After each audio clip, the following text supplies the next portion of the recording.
It's all you. Cool. All right, let me share my screen here.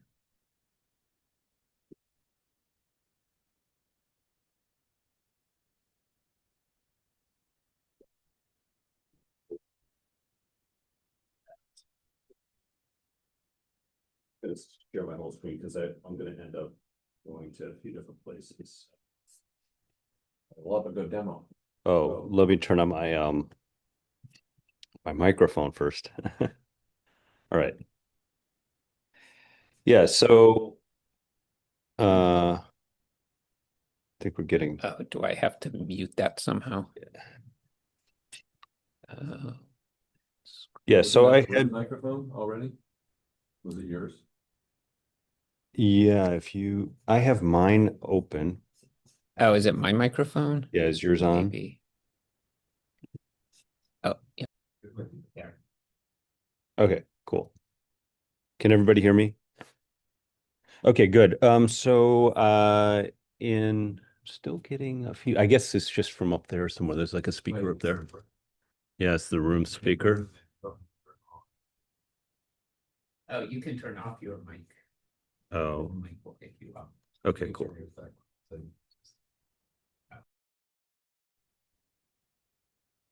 See what happens now. Can people hear me? Mike, Dan. Mike, Dan, can you hear me? Yep. Okay, good. Not as well as when you had your mic on, though. Not as well. Ryan, can you turn off your mic, have Manny turn his on, and then turn off the sound that you're relaying to the room? Oh, okay. I will work on turn your mic on and get started. I'll figure out how they turn out. Okay, cool. So now I'm really getting some feedback.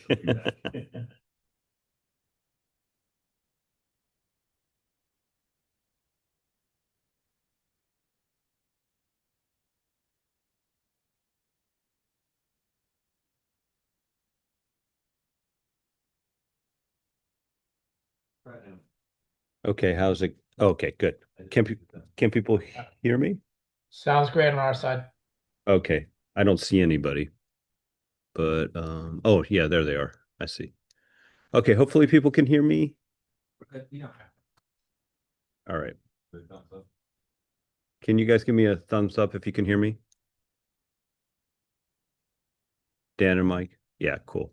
All right. So I had presented on this project in the fall, and Ryan asked me if I could come back and talk about the code behind the presentation because I gave mostly like a results-based like presentation, more research oriented. And so the challenge was to go back and to remember all the code that I did over the summer and to look at it, which was not all written by me. It was written in part by a couple of grad students and then me and also my best friend Claude. But I think I've figured something out for this presentation, and I hope it'll be useful. I'll review some of the research and some of the findings and just the motivation behind the project first. And then I want to dig into one aspect of it. And one benefit of this for me really was to kind of see exactly how everything was working, A, but B, some potential ways that we could improve the analysis. So I actually found some stuff along the way that was super helpful in reformulating my analysis and so it's a working paper, so this is really great. Okay, so let me see. So this project is the main idea behind the project is to set up a pipeline to auto code the South Asia terrorism portal Maoist insurgency event summary. So the South Asian terrorism portal is a website where it's run by a nonprofit in India, and they have annotators. Actually, they have people who summarize news events, and then they take the summaries and then they put them on a website, and they have a big long table over 2 decades of summaries now, daily summaries or event-based summaries of different conflict events that have happened, throughout India. And the subset of conflict events that we're looking at in this research is focused are the summaries focused on the Maoist insurgency. So what we did was about almost a decade ago now, we had humans downloading these events and basically in spreadsheets, annotating them for different types of actions, right? Who did what to whom? Like who was the perpetrator? Uh, who perpetrated the attack? Who was the target of the attack? Or what was the target of the attack? What kinds of weapons were used, etc. And then along with that, we also recorded like counts, which is what I'm going to focus on today, like how many people died in an attack, how many hostages were taken, etc., and then where the event occurred. And so what we're trying to do now is to automate this process and see how much, what kind of pipeline we could set up to automate it and scale it, maybe beyond just the Maoist insurgency to other events in the South Asia terrorism portal. But then, looking beyond that, there's a lot of event coding and political science. So maybe this process will be instructive for other projects as well. So that's the hope. And for this task that I'm talking about today, death counts, but also event location names, we were looking at T5 sequence to sequence models. So the T5 family of models is one where it has like a dual architecture. It has an encoder and a decoder. The encoder reads and understands the context of the text that it's given, and then the decoder generates text based on that content. So that's a little bit different than a pure decoder like ChatGPT or Claude, which just is an autoregressive model, just predicting the next word. So our thought was that maybe because they're context aware, like an encoder model, because they have an encoder part, they might have a little bit of an advantage, might be able to do more with less. So part of what we're thinking about is when you're auto coding or annotating in a pipeline context, and especially if in an academic context, there are resource constraints. So if you send everything to OpenAI, it's going to get expensive. So that's the main motivation. And we're looking today specifically at the issue of extracting counts and seeing how well T5 models do that. So this is an example of an event description from the South Asia terrorism portal.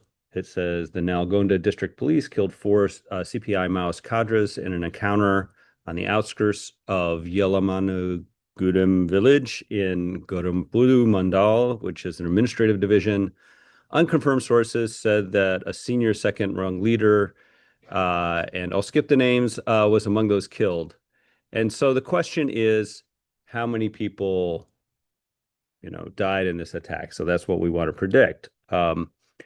And this can be a challenging, this is what we want to extract from that text. And so we have 10,000 events like this. So we want the model to be able to say, well, first of all, were there any deaths? And if there were, how many were there? So this, with traditional NLP, this is very challenging, and traditional NLP models very inaccurate, but with the advent of AI and large language models, we have a chance of doing this pretty well. So, but still, it's hard because we can have multiple numbers appearing in one summary. We may need to distinguish between different types of numbers, right? We might want to distinguish between fatalities from injuries and arrests. And especially challenging are high fatality events because they don't occur as often, at least in this data set. The number of number of fatalities is usually around one or two. So it's rare to have like four, five, six or more. And so sometimes the models don't know what to do with that because they're more rare. Um, so like I said, this project is comparing different models. On this task, we're focusing on the sequence to sequence family, the T5 models. And we have like some generic T5 models, which is the FLAN T5 family of different sizes. And then some more specialized models.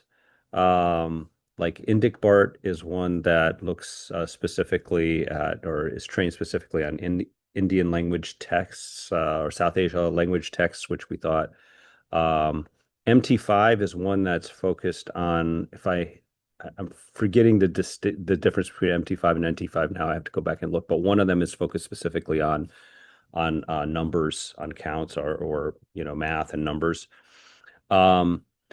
So we're trying a bunch of different models, and then we want to compare them to, decoder autoregressive models. And then our baseline for this is actually a BERT-based model and an encoder with a Poisson regression head on it. So our setup for the analysis looks like this. We filter for violent events. We do a 60-20-20 split. And then we weight the splits by death count bins. Zero, these are our bins, 0, 1, 2, 3 to 5, and then 6 plus. And I'll show you why that matters later on. And then our performance metrics are mean absolute error, root mean squared error, within one of the actual count in the text. Did the model get within one? Did it get within two? Non-zero mean absolute error, meaning that if we just look at the events that are not zero counts, how well does the model do? And then bin level metrics, especially looking at the 3 to 5 and 6 plus, the higher end, the higher range. All right. And so basically what we find is that the larger T5 models all beat the baseline model. Baseline model, Conflabert-Poisson model, actually does pretty well. But the T5 models, especially the larger variants, do even better.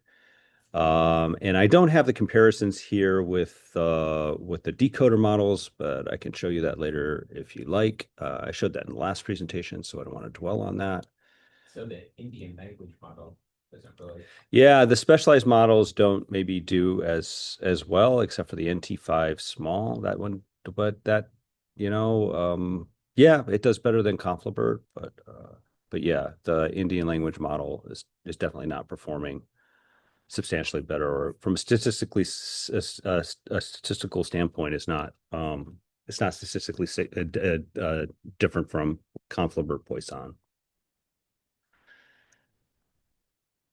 Yeah, which is interesting. We thought that might do a little bit better because of all of, like you saw from that description, there's a lot of Indian names and place names and words in these descriptions, so maybe it would help there. But then the texts are all written, the summaries are all written in English, so maybe that's why it doesn't have a big advantage.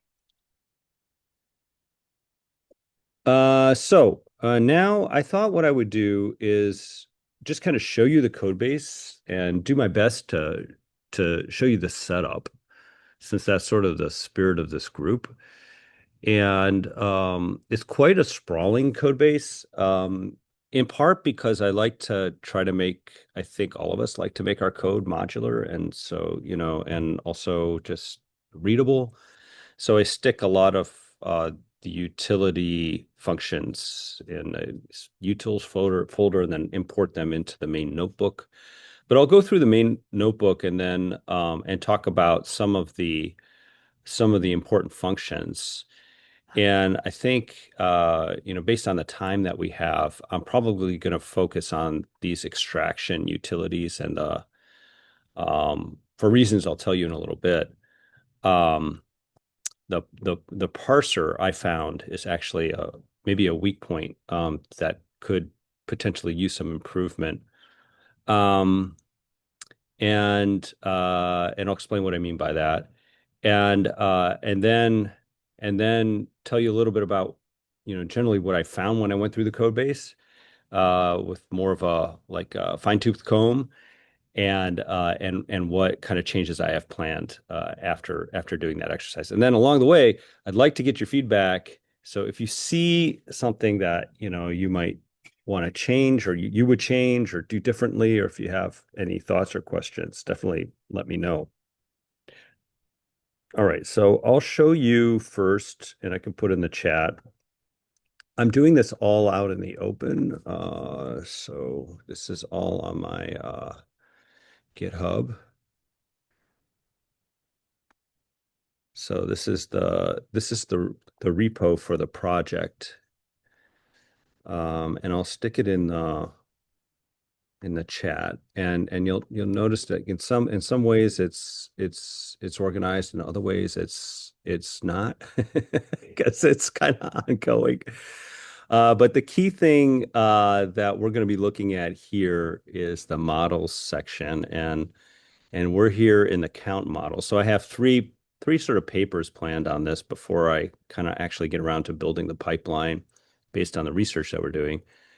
Classification tasks with BERT-based models, count models, which is what I'm talking about today, and then location models. And the count and location tasks are both making use of the T5 models, but in different ways. And I found the location task in particular to be uniquely difficult, so I'm kind of hiving that off into its own paper. So the main workbook is here, and I guess we can maybe kind of look at it here if you want. If I can also, I think this is fine though. I can just show you what the main notebooks are, and then I have a list. I have a list on this tab of the important files. And I was trying to post this to Quarto Pub, the slides, but it wasn't working. I'll try to do that later. But the slides are also in the repo too. So, but these are the main important files. The most important one being the main notebook here. And I ran all of this on Colab. So this is the Colab setup. And the way I ran it was pushing things to this repo and then grabbing it from Colab. And I have like the $9.99 or $10, whatever, around $10 a month subscription. And I was using mostly A100 chips, but the idea here is to try to use models that are smaller, that don't require a ton of resources.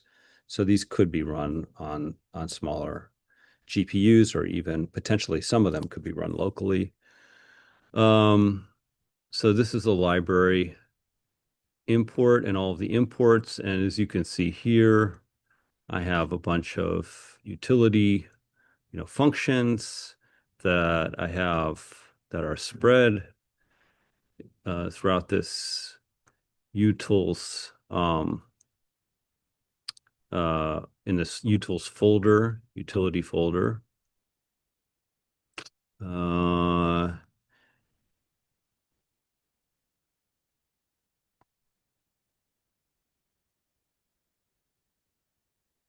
And so that's just kind of the setup, loading the data, then filtering the data.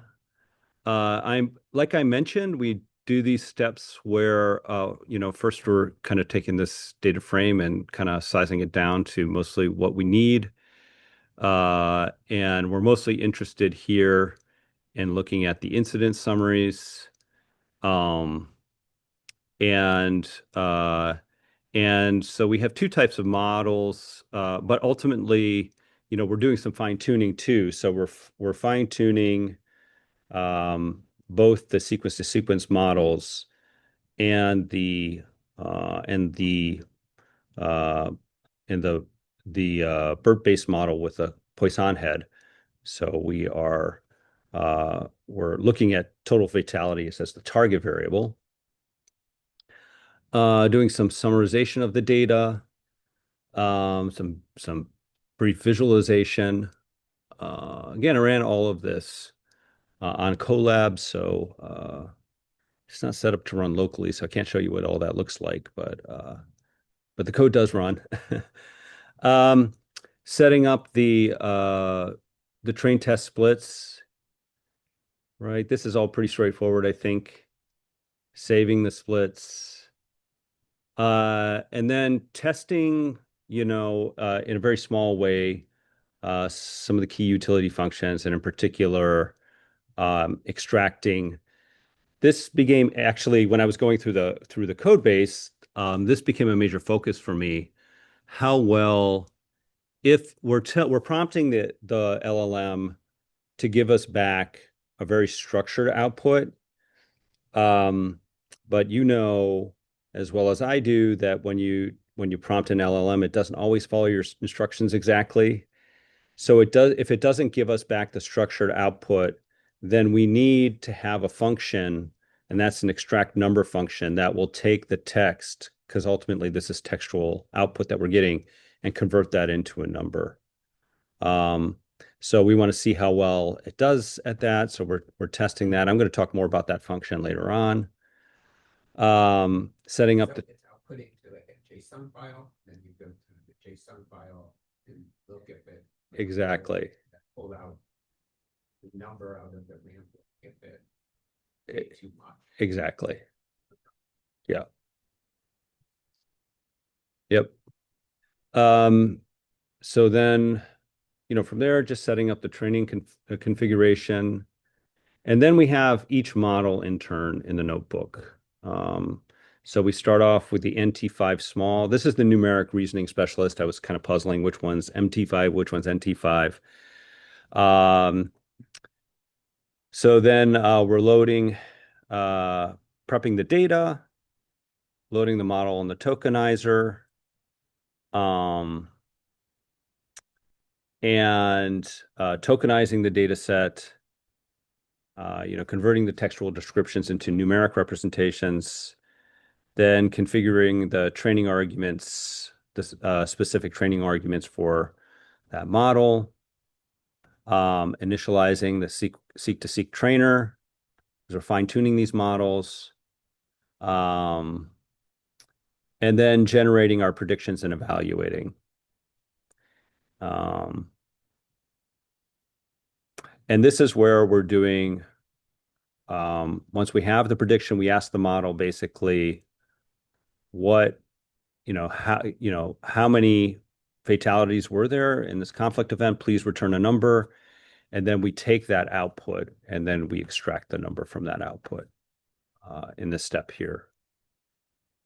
Then we get the true labels. Then we compute the metrics based on the comparison of the true labels and the extraction.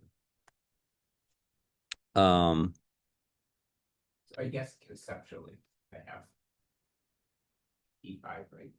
So they create like a unique vector set for your data when they encode it.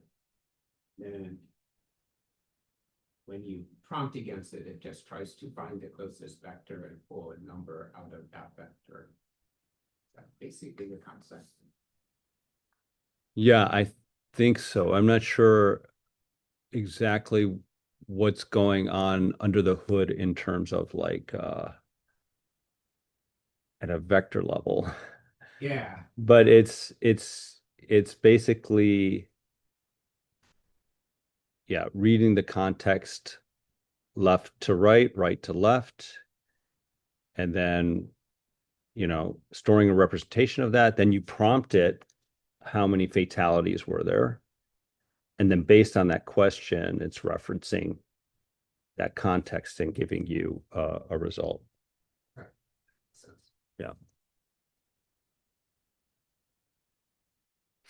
Okay, so then I do that with every model that you saw in that plot. So we do it for the T5 base. We do the same thing with the Indic-Bart model. And then we do some of the larger T5 models, and just store all of that, and then, calculate our metrics on like how precise it was at predicting the actual count. The one I have, like I mentioned, there's a lot of the code here is back in the utilities, these files here. So we have metrics, we have the model, utility functions, training, and then data preparation, extraction. And this is the key one that I wanted to go over here. And I noticed actually something else. It seems like when I was doing this the first time, we had two different approaches, or one of my grad students or Claude or somebody came up with parse prediction, which we ended up not using. So this is where we extract the number. And this pretty much does it right. It tries to convert words to numbers. And it says if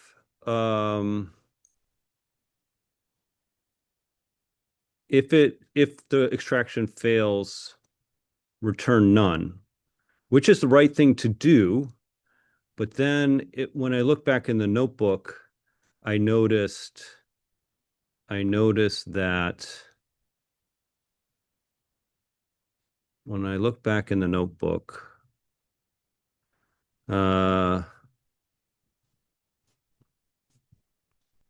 see if I can find the right during prediction and evaluate. When I look back in the notebook, I noticed that I'm not really storing the nuns. And I'm also saying if it's none, turn it num if num is not num, else zero. So I'm essentially taking the nuns and converting them to zero. So I don't have a clear picture, I realized when I went back through this code, of how often the model is failing to return a number when it should. So that's something that was really beneficial to you know to go through the code and see that. So now I need to go back and kind of devise a workflow to figure out how often the model's failing. I mean, the metrics are pretty good. So for the most part, they're doing well, but could we improve it even more by dealing with that?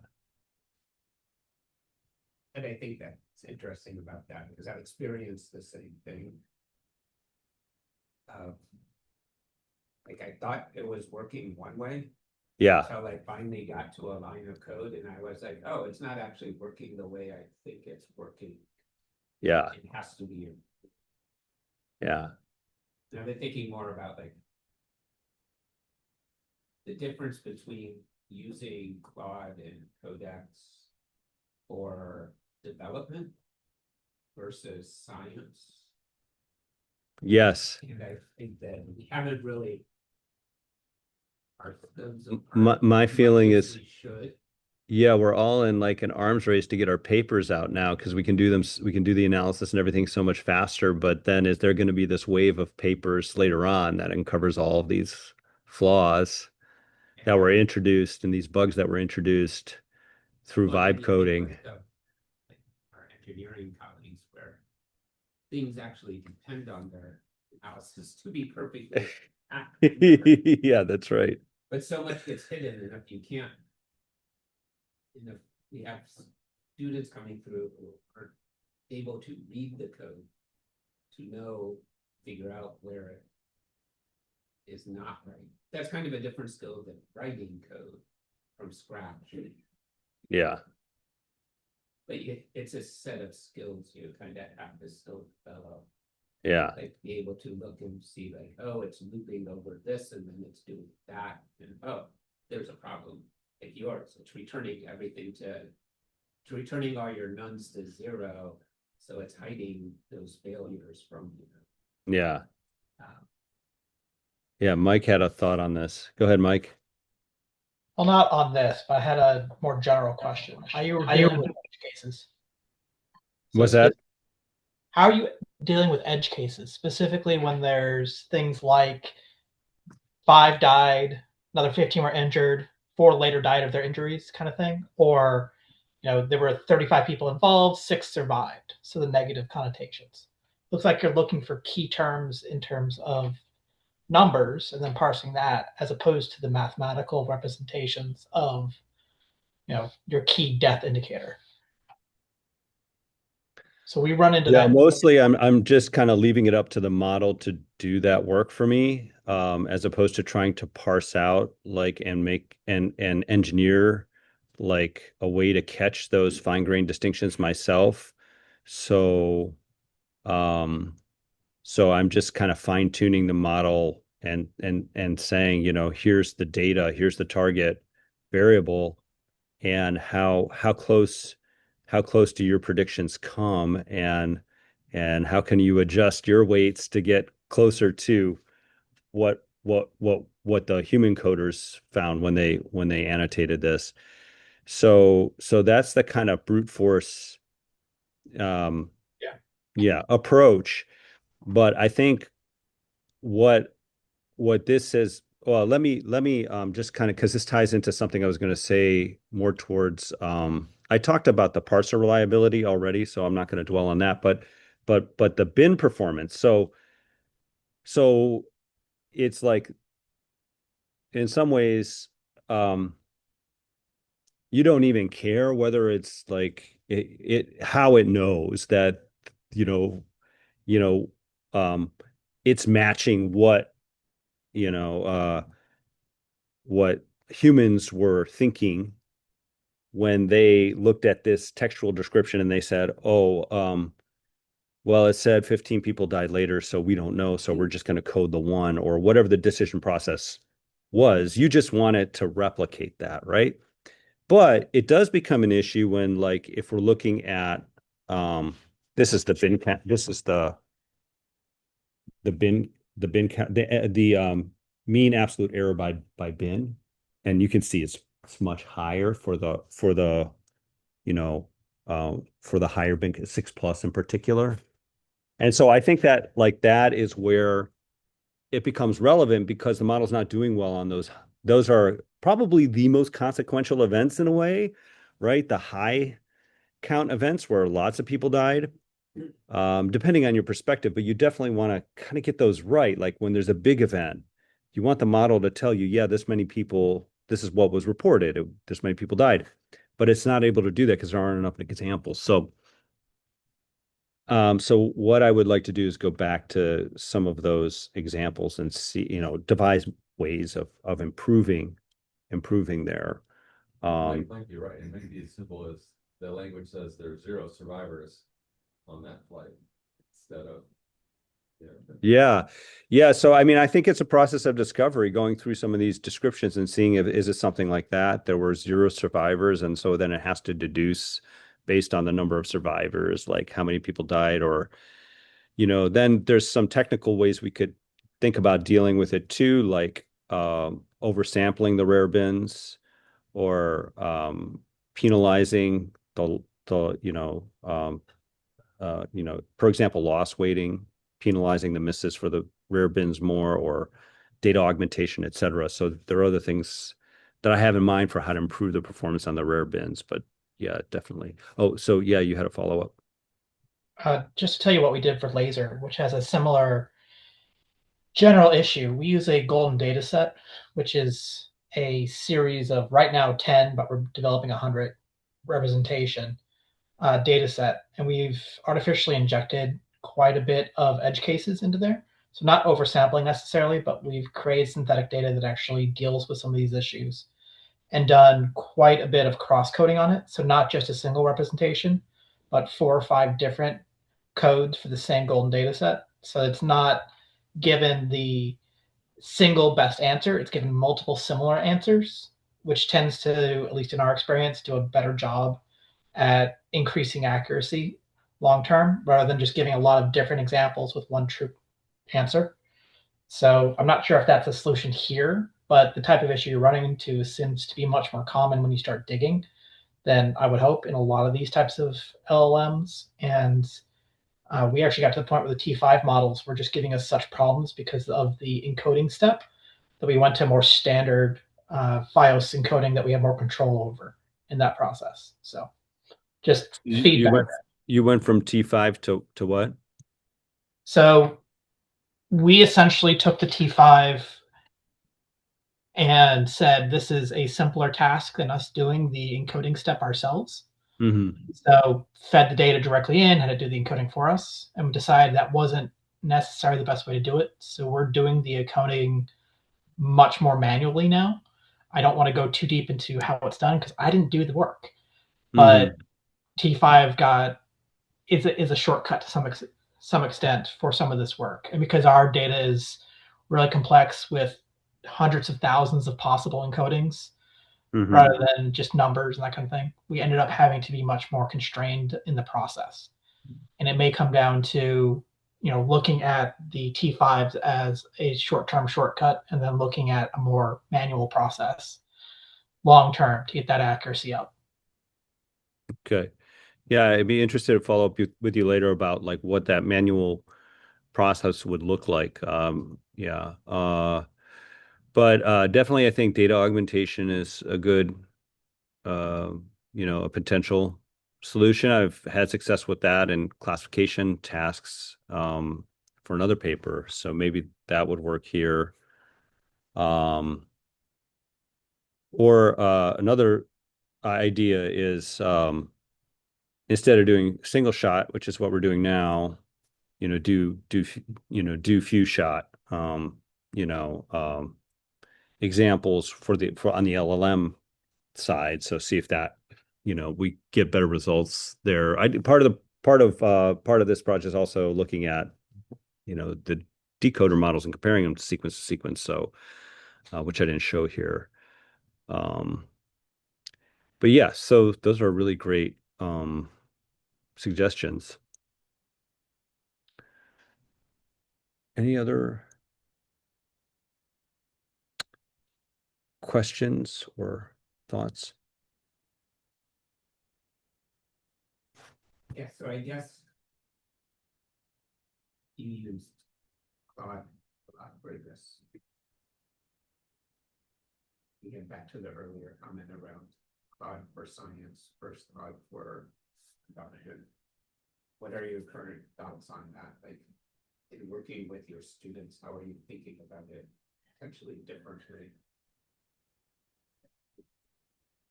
If they're going to be applying what they're learning to scientific tasks where accuracy is of high importance. Yeah, I mean, I think part of the lesson here is just to go through the code and make sure it looks good. But I honestly, I don't know a lot of people who are still manually writing their own code. And I found it, I think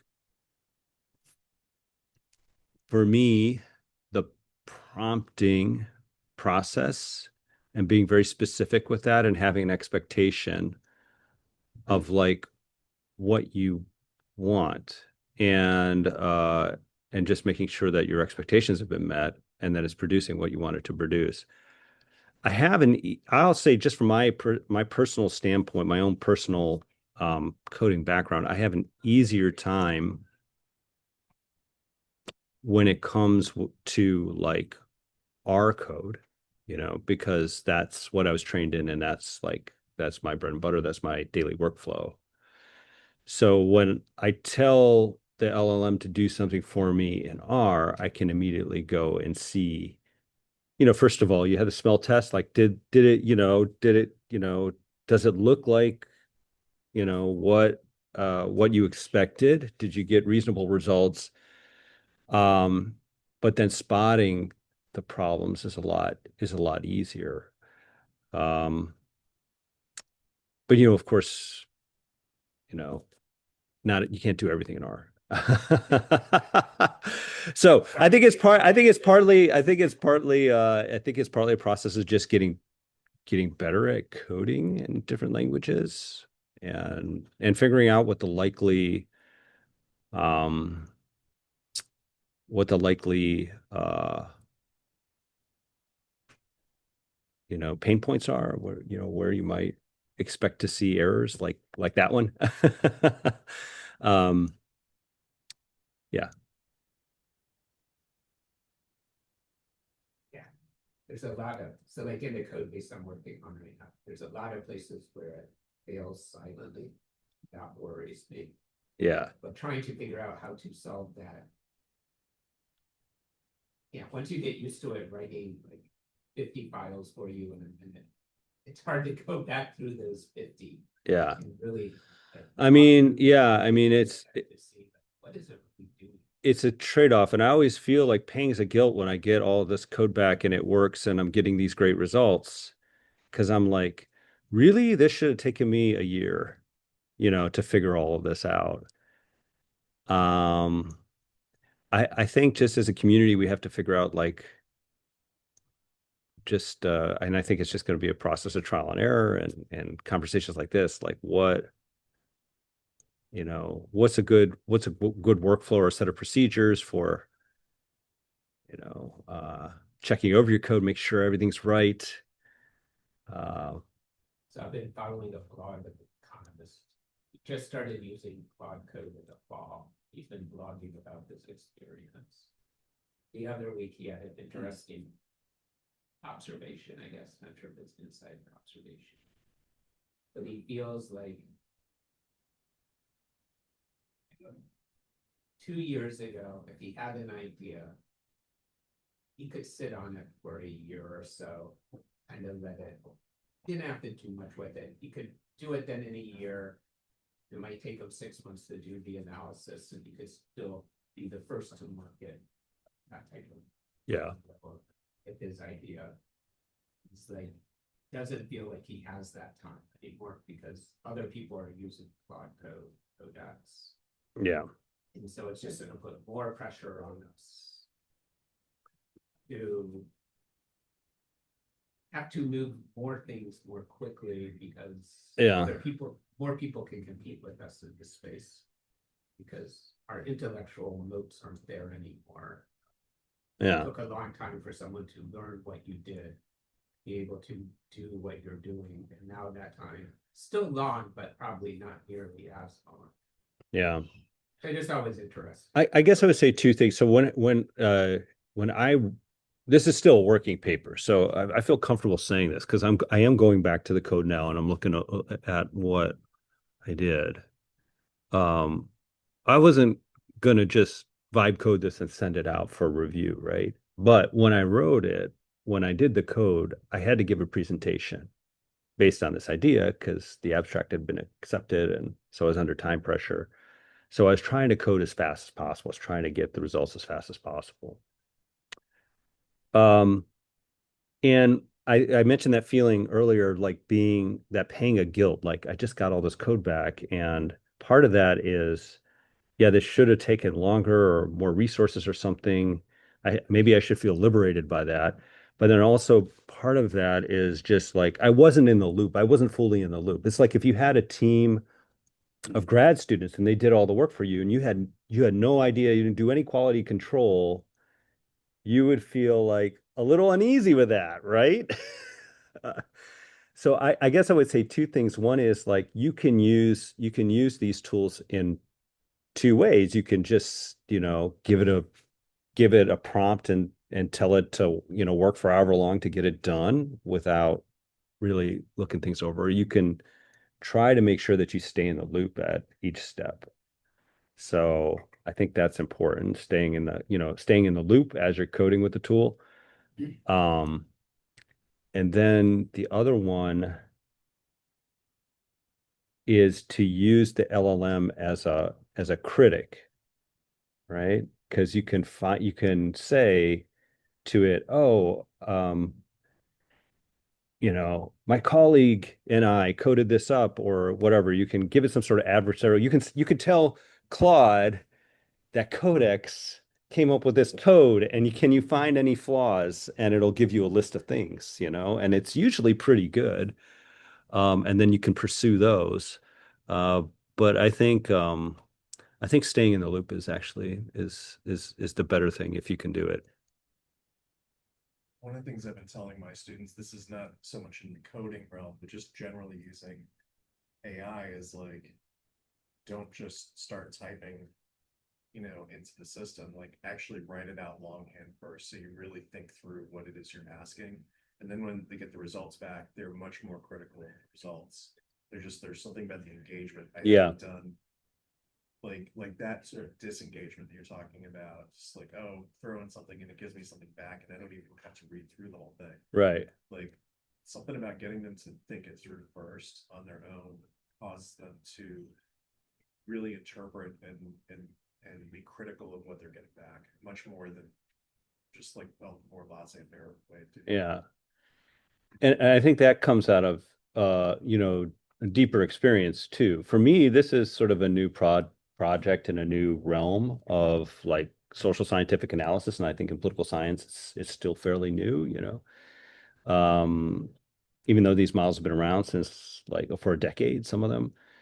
And I think as we become more familiar with the code base and, the different levers that you can pull, you become a little bit more picky about, and that you get comments back from reviewers, or maybe you publish something and then the grad student comes back and says, oh, these problems with your code. You start to learn, what the potential problems are. So I think some of it's just a question of familiarity, and there's maybe a difference between like sequential prompting and the kind of things that, projects Ryan has described, like that he's worked on, where he has like, what is it, 35, 40-page prompts? Yeah. Well, great. We're at Yep. 11, so thank you so much. Yeah, once you presented the other, I have to know more about how you actually work with this. Thanks. Yep. Sure. Code's all up there. Let me know if you see any issues.